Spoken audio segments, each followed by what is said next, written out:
If we're being visited, and if there's other life out there, think for a moment how staggeringly unlikely it is that there's just one other civilization. So, in a universe over 14 billion years old, with trillions upon trillions of galaxies, where each galaxy, like our Milky Way, contains hundreds of millions of stars, what are the chances that we're alone? Virtually zero. What are the chances that in all of that, there's only one other civilization? No, that's crazy. The chances of there being two civilizations in the universe are as slim, and I mean pretty much zero, as the chances of there being just one, i.e. us being alone. So that being the case, what we're dealing with is probably a situation where there's a whole range of other civilizations out there, some favorably disposed towards us, some neutral, some hostile. Alien abduction, alien contact, alien experience, this is just language, it's labels. The real question here is there interaction at some level between humans and extraterrestrials? And related to that, if there is that interaction, what's going on? Some people, for example, talk about the purpose of this being some sort of hybridization program. Are they a dying race who need to incorporate fresh genetic material from human beings? Did they create us, and are they tinkering with us? This is a version of ancient astronaut theory in some ways, I guess. The ancient gods were our creators. They seeded us here, and now they're coming back. And related to that, the $64,000 question, if aliens are visiting, are they not just coming and going, but are they here already among us?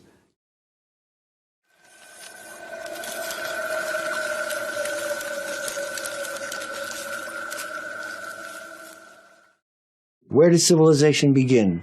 Mesopotamia, we are told, which leads us back to the history of the Sumerians and the telling of the Anunnaki gods who descended to Earth and fashioned what we call modern man.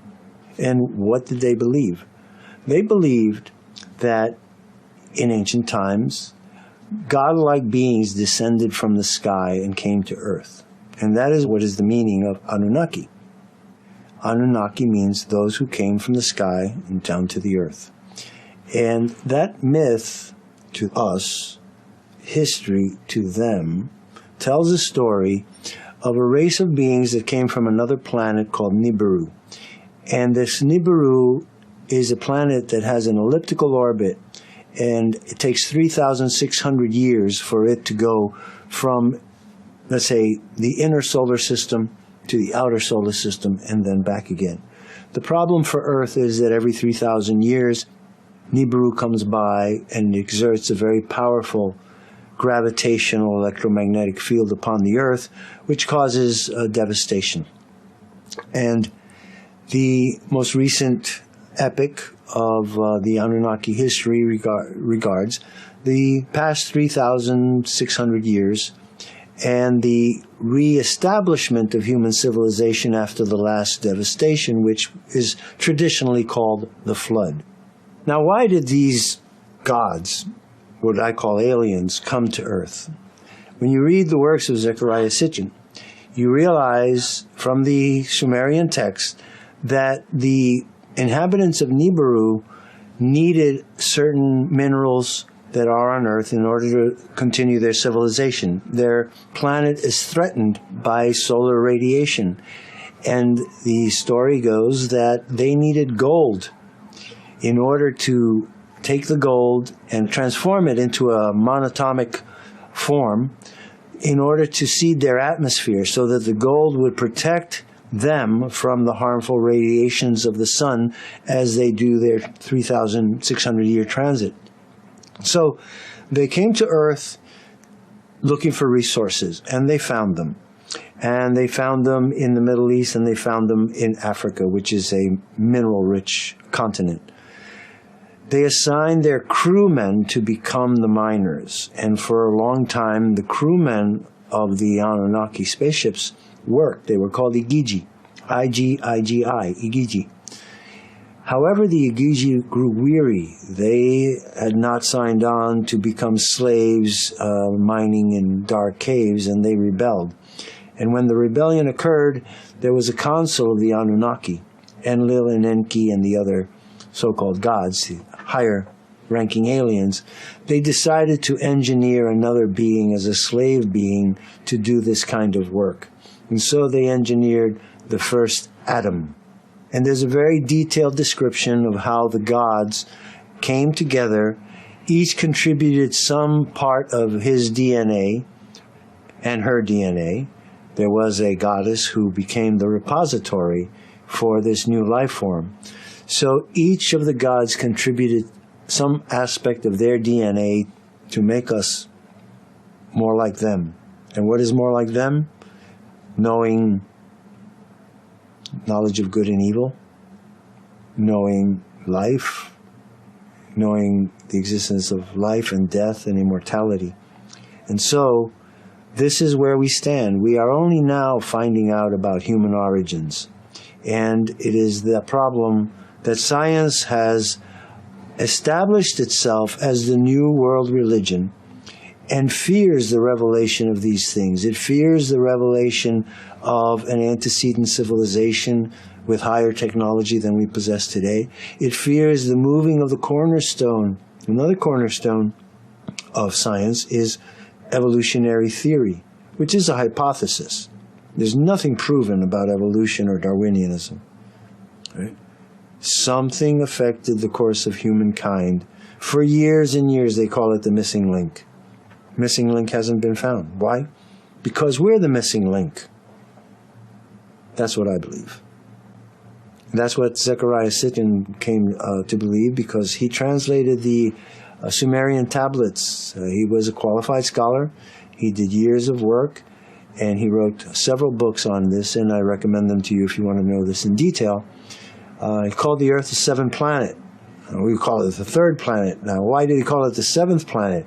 Because he was translating the Sumerian history and the Anunnaki description of the Earth. And since they came to the Earth from outside the solar system, they started counting the planets out there from Pluto inward. And if you count from Pluto inward, you find out that the Earth is the seventh planet in the Anunnaki scheme, although it is the third planet from the Sun in the way we see the solar system. I referred to Maurice Chatelain, who was an engineer with NASA. Maurice Chatelain was a genius, and he found in the Sumerian tablets a whole series of numbers, astronomically large numbers, numbers beyond even our modern need or comprehension. And so he started studying them, and what he found when he analyzed these numbers and divided them by 60, he found that they were the periods of the orbits of the planets, the orbits of Mercury, Venus, Earth, Mars, Jupiter, and so on, notated to the second. The Sumerians knew the orbital period of Jupiter and Mars, and they notated it in the number of seconds, not days, not hours, not years. They had it in seconds. And Maurice Chatelain discovered this in the late 1960s. And as I said, he was an engineer who worked for NASA, came across these documents, compared them, did his studies, and made this remarkable discovery. So how did the Sumerians know, and why did they need to know and calculate the orbits of Mars and Jupiter in seconds? Only people, beings that need to navigate amongst the planets, need to know how many seconds it takes Jupiter to orbit the Sun, or how many seconds it takes Mars to orbit the Sun. Obviously, in order to calculate and plot trajectories, intersections, interceptions, gravity slings. You do know that we know how to approach a planet and use the gravity of that planet to sling a spacecraft and accelerate it to another place. This has become an art form in our time, and apparently this is something that was known in ancient times as well.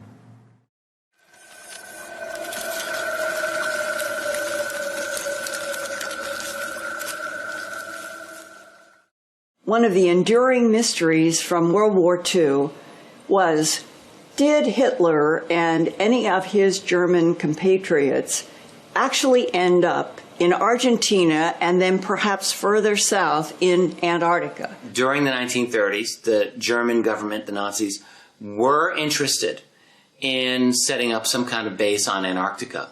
And that's absolutely historical fact. And they sent a couple of expeditions out there, and at least on one occasion, they claimed an area known as Neue Schwabenland, and they flew over it and dropped a lot of swastika flags on the ice there to claim it as theirs. So that much all happened. It is well known that in 1938, the Germans established a base in Neuschwabenland, this area of remote Antarctica where they claimed to have found open land, warm water lakes, and at the end of the war, Admiral Donitz announced that they had built an impregnable fortress for the Führer in Antarctica. The Nazis sent scientists, they sent botanists, they sent a whole slew of people to settle that colony. So evidently they had found a warm place under the ice in which to establish that colony, or they wouldn't have sent all those people. And to have done this in 1938, a year before World War II, means that it was very important to them to establish that colony in 1938, because they had to be busy with war plans at that point. They were going to be invading Poland in 1 year.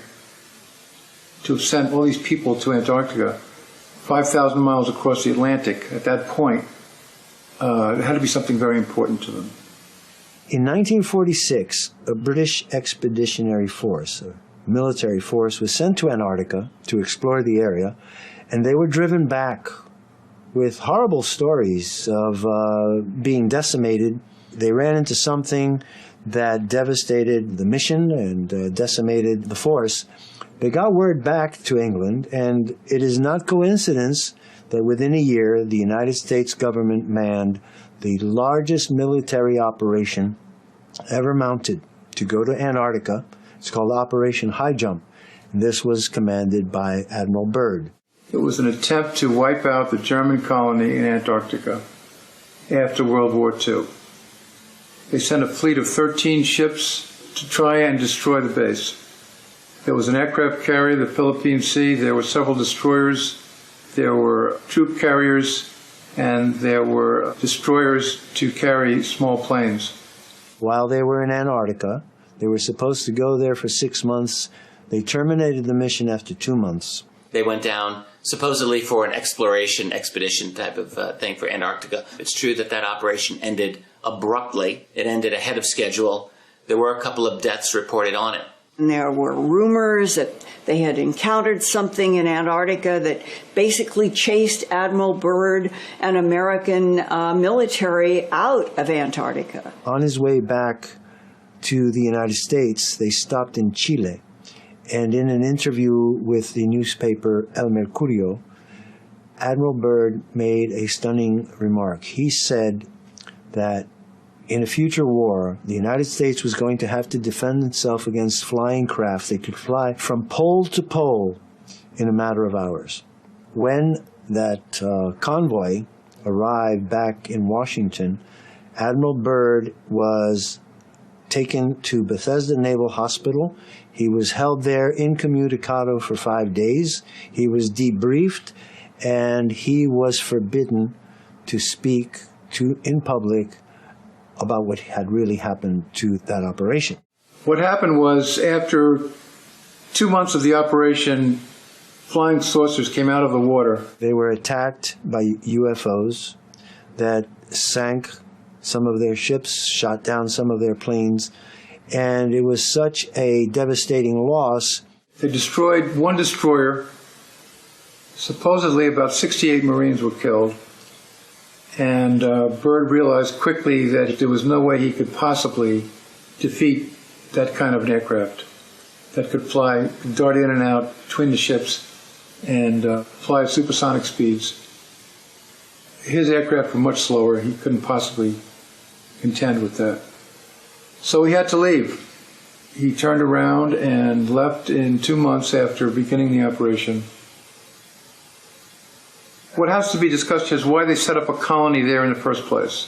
Why would they travel 5,000 miles across the Atlantic a year before they were preparing for a major war and build a colony there under the ice? They weren't building that colony as a refuge. It was not a place they expected to go to escape from the war in Europe, because they were very confident at that point of winning the war.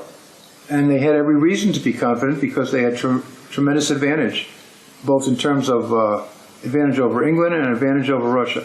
The entire Antarctic colony was meant to be a space exploration colony to begin with.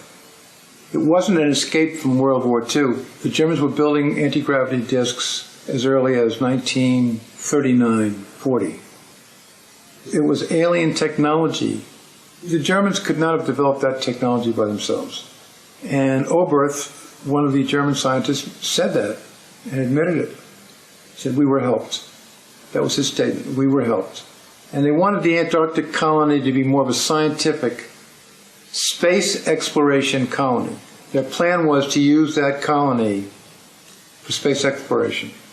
There have been a lot of interesting UFO sightings over Antarctica recorded over the years. A couple of famous ones in around 1965.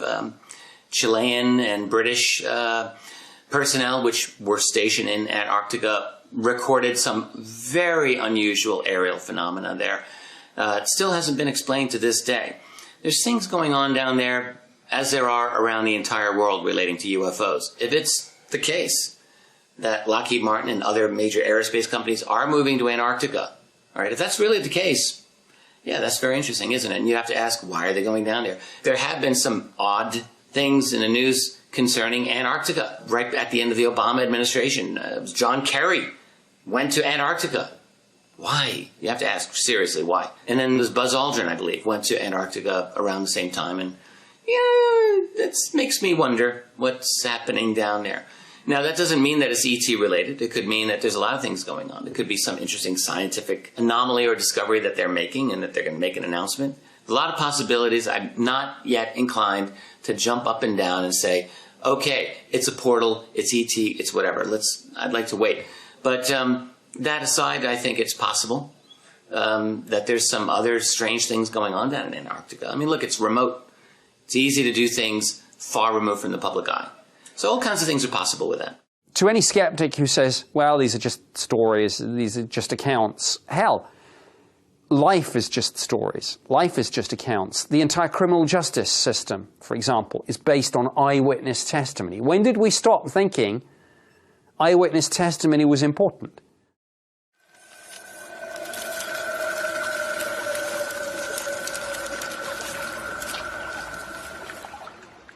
UFO investigator Anthony Sanchez published a transcript of his recorded discussion with a retired U.S. Air Force colonel about what he called tall, pale humanoids from one of the planets in one of two solar systems orbiting Zeta Reticuli 1 and 2, which is a binary star system about 39 light years from Earth. It's the one that the famous Betty and Barney Hill abduction case that Betty drew under hypnosis, a system of trade routes that involved a place where it was pointed out to her where our sun is, where Zeta Reticuli 1 and 2 have trade routes with other stars in that system. Anthony Sanchez, in his recorded transcript with the U.S. Air Force colonel, talks about progenitors, that is the word, that the progenitors were and are a tall, some kind of humanoid intelligence that would be the root source of the humanoids in this solar system. The fact that there was some kind of a war in Zeta Reticuli 1 and 2 1 million or more years ago, and that it was between the tall, pale humanoid progenitors and another life form, gray humanoids, and that these two life forms are somehow distributed in this double binary star system of Zeta Reticuli 1 and 2, and that what the war was about, according to the U.S. Air Force colonel, is that the tall, pale humanoids were secretly going to the gray humanoid planet, harvesting genetic material, going back to their planet in the Zeta Reticuli 1 and 2 system, creating androids, hybrids, a variety of slave labor from the genetic material that the tall humanoids were harvesting from the short gray planets. And this word, progenitors, meaning the original root race behind what's in this solar system, involved the idea that whatever the history is that would explain ancient artifacts on Mars, on the Moon, on Earth, and perhaps other bodies in our solar system, it's all attributed in the U.S. Air Force colonel's story to these progenitors from Zeta Reticuli 1 and 2, and that they were involved in constructions on Mars, on the backside of the Moon, the interior of the Moon, on our Earth, and probably other places even yet in our solar system that we have not been told anything about publicly or by whistleblowers.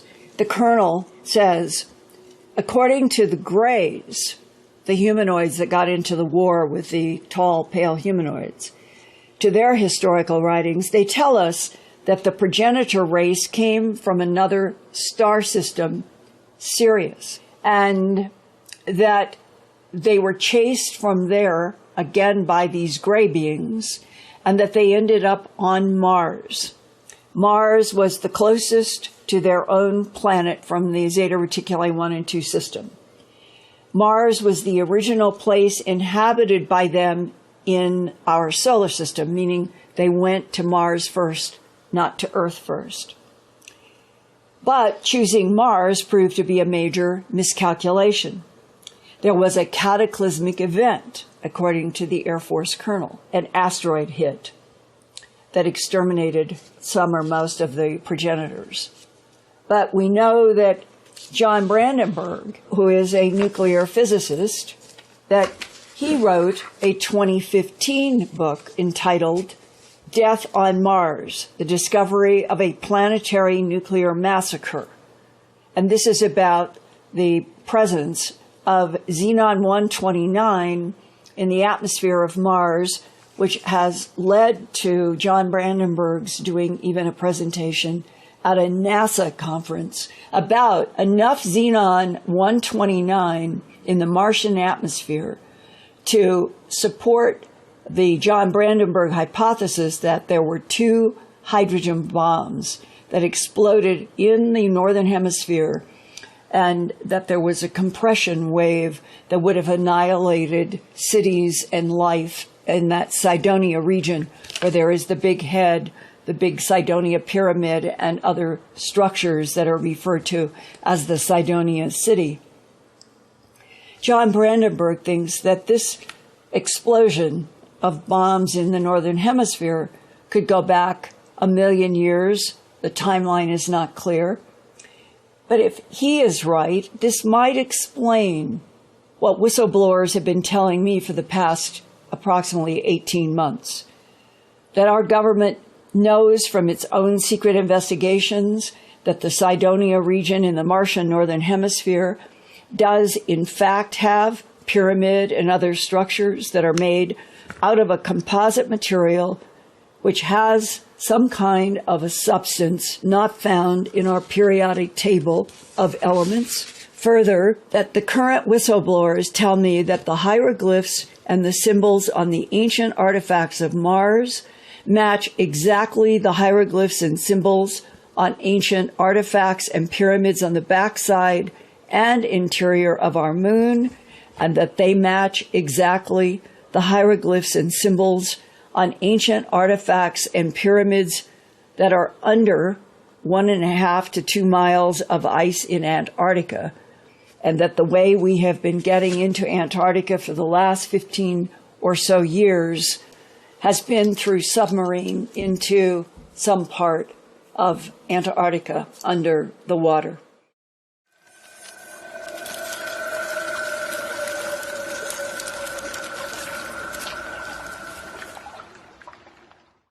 70% of the Earth is covered by water, and we've only explored 5% of our oceans. You would think that before we go to the moon or we do anything else, we would know what's under our oceans, what's on our own planet. So for years, I've been researching UFOs, which are coming in and out of waterways. This has been going on actually for centuries. The first UFO documented sighting that was coming in and out of the water was 1067. This has been going on for centuries, long before we had any capability of any travel underwater, let alone in and out of the water, which is still difficult for us. So now I'm narrowing it down section by section, waterway by waterway, trying to discover the best possibilities for an underwater alien base. I found military bases, I've found submarine bases, and some of the areas with all the activity, there just has to be some type of an alien facility underwater.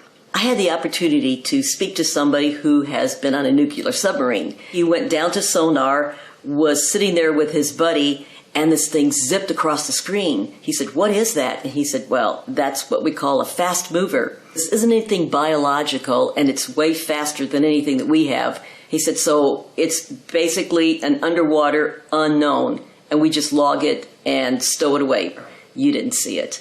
There's a lot of activity that comes in and out of lakes, and I don't think that's necessarily a base, but it is a very good hiding place, and it might also be a place where these craft are refueling. I'm trying to focus more on areas like Puerto Rico. Puerto Rico has more activity of UFOs coming in and out of the water, and from what I've understood with my research, they're also coming into the atmosphere through a wormhole and then entering the water. I interviewed Jorge Martin, who is the expert researcher on USOs and UFOs in the Puerto Rico area, and he said for months now, in fact for the past few years, but the activity is picking up more now in the last few months of these craft coming in and out of the water, and he's actually found through NOAA maps underwater anomalies that he does believe are underwater alien bases. So my research is taking me to different areas across the world. I'm trying to pinpoint the best possibilities for these bases and why. Why these areas and why not other areas. This research has led me to Russia, to the Baltic Sea, the Mediterranean, and even as far as Antarctica. There's bases possibly in Antarctica. I'm doing some research there, and it's kind of ironic that John Kerry just came from Antarctica. He said supposedly because it had something to do with the environment. And I think that's just a little bit far-fetched because after he came back, they announced that they have a 35-year ban on going to Antarctica without permission from the UN. So what are they hiding there? I did some research through WikiLeaks and found out that Julian Assange had released some documents that were back from, I believe, from the 1990s about some alien craft that were coming out of the water near Antarctica, a fleet of craft. So it seems like there's something going on there that our government doesn't want us to know, and we've started building our own facilities in Antarctica, trying to take control of the area and possibly share a base with these alien beings. For some reason now, the three major countries, China, Russia, and the United States, three major world powers, they're putting their bases underwater, their submarine bases, their military facilities. I've even heard talk about how they're putting some missile sites underneath the water. So they're hiding everything underneath the water. It's hard to believe, but we've had submarines since the 1800s. And from there, we went into the 1960s. We started building facilities underwater for research. We've built tunnels underwater. We've been building things underwater for years, and nobody really looks underwater. Nobody pays attention. Everybody looks at land. Perfect place to hide everything. As far as alien craft, I started researching that, and 1 in 5 UFOs is water-related. with 70% of the earth covered by water, of course that's where they're going to hide. There's been craft coming in and out of the water in Michigan, the Great Lakes, off of Catalina Island, one of the most active areas in the Pacific coast right now.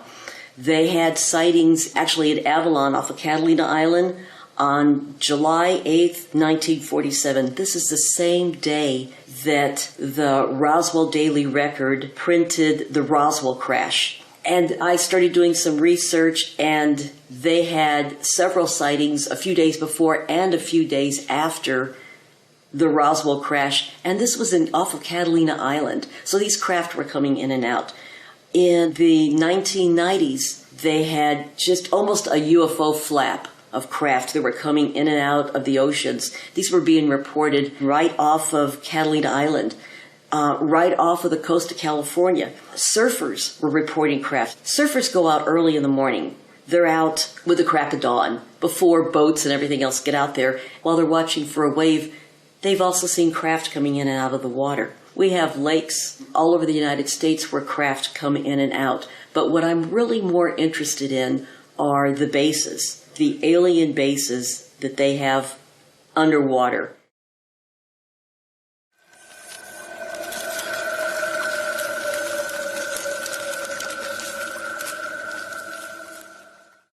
It was in 2015 that I got an email from a man who introduced himself to me saying that he had been a naval flight engineer from 1977 to 1997, a 20-year career, of which a good part of it he was stationed with other naval people in McMurdo, the American base in Antarctica.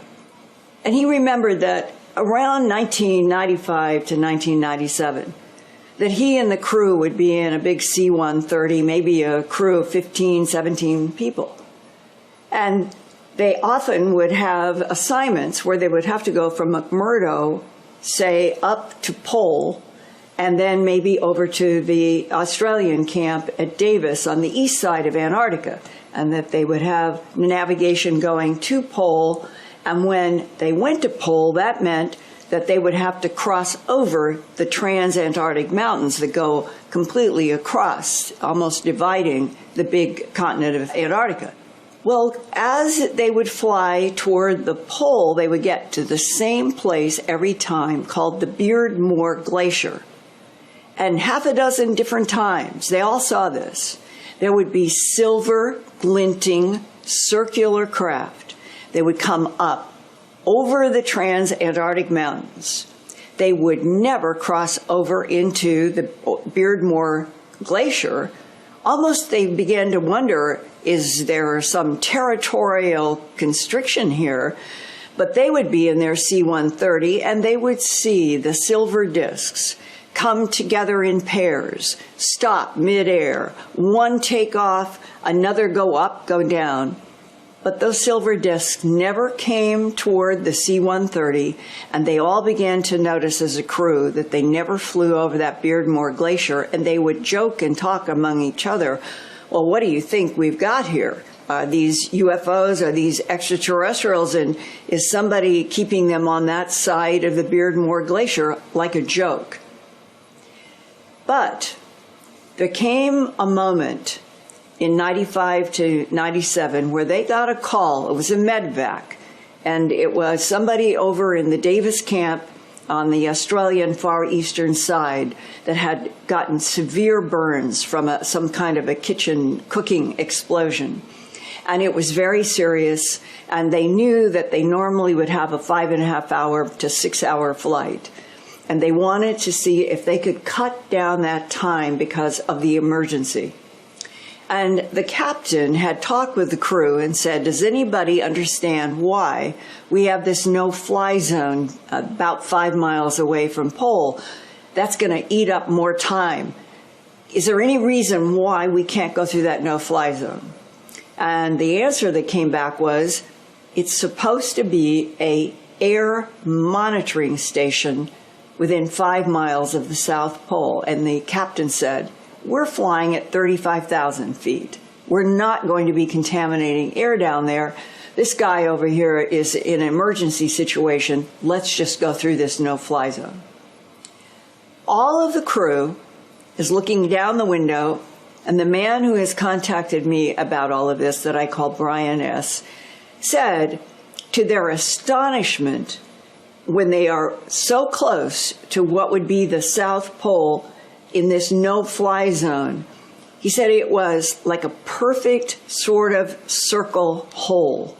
And it seemed to have a slant going into it, like this was constructed. But he said the size. They all said it must be the size of a football field, which would be 300 feet in diameter, clearly going down into the ice. Well, when they got to Davis and they picked up their medical person and got it back to McMurdo, when they landed, they said there was a man in a suit. And that doesn't happen in Antarctica unless it's CIA, NSA, DIA, NRO, Intel, or counter-intel. And they are taken together as a crew, and they are said, the man said to them, what you saw at Pole, you did not see. Not now, not ever. You do not talk about that hole. And Brian told me there had been rumors, but the rumors really began to increase between 1995 to 1997. People sitting down at bars or in cafeterias. Under the ice near the South Pole was what people said. Did you know that we've got extraterrestrials that are collaborating with our government and they're down there in that hole? That was the kind of talk. Well, they got an assignment not too long after seeing that big hole that a group of National Science Foundation people were coming in from the United States, about 15 of them, and their job would be to get these scientists into that C-130, get them to where they were going to do the research, which in this case was Marie Byrd Land on kind of northwest of McMurdo. And they were always used to flying National Science Foundation people in, usually between September and February, which is the summer months in Antarctica, and it was this period of time around 1996. And they picked up these scientists, an awful lot of gear, took them to where they were going to do this research, dropped them off, and Brian said the agreement with scientists was you call every 24-hour period to this number that they had in McMurdo so that we know that you're okay, that there's no medical emergencies or a problem. And he said they got back, and by the 5th, 6th, 7th day, they had not heard anything from these scientists. And then they get the order, something's wrong. So now they go back. And he said when they were approaching, they went in a big circle, going all around the camp, getting lower and lower with the idea that if there was anything moving, people, dogs, sleds, anything, that they would see it either high and then come down low. Nothing. Literally nothing was moving. They landed, they checked everything out. There was nobody there. It was a huge mystery. They went back to McMurdo. Everybody is puzzled. And another week later after that, they get the phone call, same crew, the scientists are back. Get the plane over there. We got to get them out. And the guys on the plane are expecting that these National Science Foundation researchers are going to be, clapping their hands and jumping up and down, and whatever, they're going to hear about whatever had happened. And they land. And he said the scientists were just lined up, perfectly still. They get ushered onto the plane. They're looking down on the ground. There's not a single word, not to anybody. And the crew are looking at each other, and one of them said, they look traumatized. And they had all of this gear, but the decision apparently was that they would get the scientists out first, and get the gear in another flight. So they get these, he thought there were 2 women and the rest men.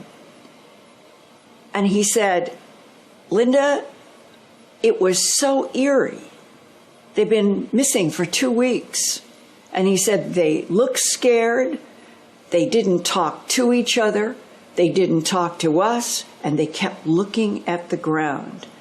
And one of the male scientists sat on a chair, and Brian S. was sitting on a jump seat that was looking back at the scientists.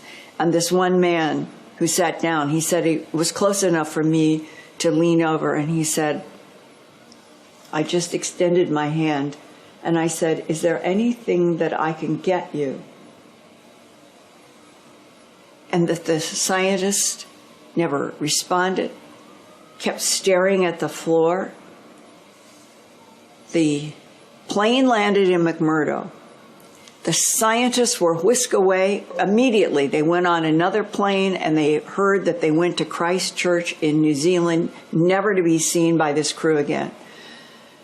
And then when they were in the cafeteria talking, the words were from somebody who had some association with what those scientists had been doing, said, yeah, the rumor is that they came here to work with what we call extraterrestrial biological entities down in that hole site near Pole, and who knows what happened. They hadn't been gone very long, and men in suits come again, and the whole crew is set down and told, you do not talk about these missing scientists. You don't talk about any of this. But Brian said, the strange thing is, Linda, I was never asked to sign a non-disclosure agreement. So my coming to you in 2015, I'm not doing anything wrong. And I think that you should know that in those years, at least when I was there in Antarctica, we were seeing silver discs. We saw that big hole down in the ice that others rumored was the entrance to a collaboration between what they call extraterrestrial biological entities and our military, that there were National Science Foundation researchers who came in a group, disappeared, and when we went to pick them up, they seemed traumatized, like post-traumatic shock. Now, that was 2015, and I did a recorded interview with Brian, and he was on Coast and Earth Files and several programs. And he called me up in 2016 saying, I'd really like to meet you. We'd never met. We'd only been on the phone. And he said, and you're going to be speaking at the Contact Conference in Joshua Tree in California. I have a nephew in California who would like to meet and talk with you, and I would, so let's meet at Contact. And the agreement was that on the very first night, on Thursday in the summer of 2016, that we would go to dinner. And we ended up in a very noisy Mexican restaurant, lots of tile. It was very noisy, and we even joked, ironically thinking back, if they got a satellite on us or there is a spy in here, it's going to be hard for them to hear what we have to say. And we joked about it. We were there probably until about 10:30, 11. And when we left, it was a warm night, and we all agreed we wanted to keep talking about all of the various UFO ET stuff we were talking about. So we went into the parking lot where they had an SUV that was parked under a tree, and we talked for another couple of hours out there in that parking lot. That was Thursday night. I end up doing a lot of work on Friday, Saturday, Sunday. Monday morning, the guys have gone back to their homes. So they're taking me back to the airport to leave, and I get a call on my iPhone. And it is the nephew who was with us on that Thursday night dinner, and he says, you'll never believe what happened with his Uncle Brian. And he says, he got a phone call this morning at work. Now that meant a lot because Brian still works in an aerospace context. You can't call his office. He doesn't give out that number. You have to call him on his private cell phone. And he got a phone call to his office line that I then later learned in talking with Brian began this way. And this is an absolute transcript of what Brian said happened. The voice on the other end of the line said, "Is this Brian?" "Yes, who is this?" I didn't recognize the number at all coming in on my phone. And the voice said, "I want to tell you that what you have been talking about, you need to stop talking about." Brian said, "Well, what stuff is that?" And he says, quote, "We know that you were with Linda Moulton Howe last Thursday night, and we know that you went to dinner at a Mexican restaurant in Joshua Tree, and we were aware of what you were talking about with her and other people, and that your experience that you had when you were on the ice, when you were in the service, we do not want you talking about that. Specifically, we don't want you talking about the scientists that you picked up after being missing for a couple of weeks." Brian said, "Well, how would you know about that? I've only talked to certain people." And the voice on the phone said, "Well, we know pretty much everything." And he said, "Just don't be putting that out there anymore. Certain people would prefer that you not talk about that." And Brian said, "Well, I'll consider that." And the phone clicked dead. Brian, who is very smart, looked at the phone and did something that they could do and called and had a number that he wrote down. When he called that number, it came back as the general phone number for the National Security Agency in Fort Meade.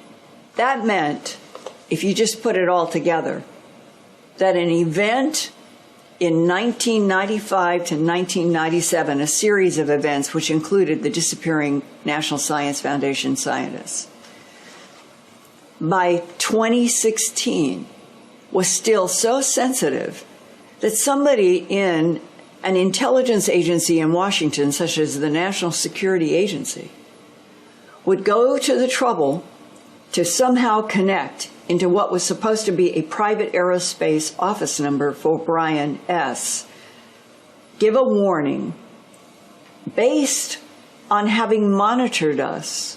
Something is in Antarctica that I personally think every human being on this planet deserves to know the truth about. And as much as I can report, as many whistleblowers who will come to me and tell me their firsthand experiences, the more I hope that I can share. We should not be on planet Earth with aliens down in Antarctica collaborating with our government, and then having that same government threaten the reporters who are supposed to be protected by the First Amendment of the United States Constitution. Something is wrong. And that's part of what I'm trying to find out in my work. If any of this is true, if one case is true, this is a game changer. This is a situation where the skeptics have to be right every day, whether it's UFOs, alien abductions, hybridization program, aliens among us, whatever. The skeptics have to be right every day. The believers only have to be right once. And not only does the world change, but the world has changed. The world is a fundamentally different place than we believe it to be because of things happening that are currently hidden to us.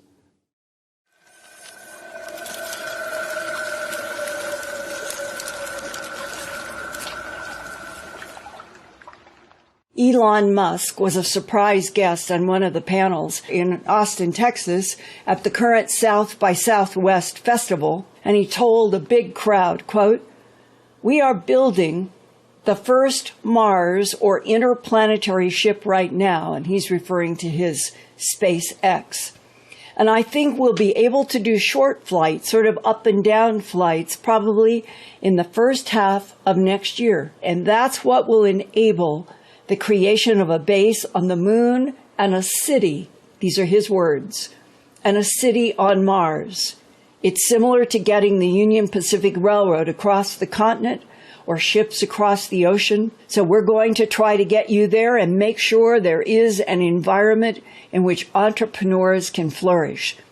Then I think it, meaning getting to Mars to build a city, will be amazing.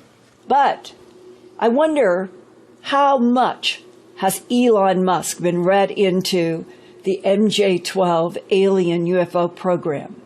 The one that we have all been trying to get to the bottom of, that we know began in 1947 with some kind of an executive order by Harry S. Truman. It's now 70 years later. It would seem logical that Elon Musk has been introduced to some real facts about the alien presence in our solar system, Mars, the moon, Earth, and that it may be part of the reason why he is working so hard to get to Mars with enough cargo and people to actually start, as he calls it, a city on Mars. Well, does he know anything about the alleged history of alien humanoid life on Mars in this solar system? And I hope that you will keep in your mind this whole huge, big other possible backstory, as we're going to get more and more headlines about Elon Musk getting ready to launch to Mars with great enthusiasm, apparently by President Donald Trump. What do they both know about ancient archaeology on Mars? And what happens once, if Elon Musk gets there with the new pioneers, like the wagon train that went across America? He gets there with settlers and they are able to survive landing and they actually start setting up a city. Will we on Earth eventually learn about the ancient archaeology on Mars that matches Antarctica and the backside and interior of our moon? These are big questions in this revolutionary time. I hope that we will be told some facts and truth. And we are at a time where more and more dots seem to be coming into place about the fact that we're heading out into space where we've already been, and that other intelligences have been coming into our solar system for a very, very long time.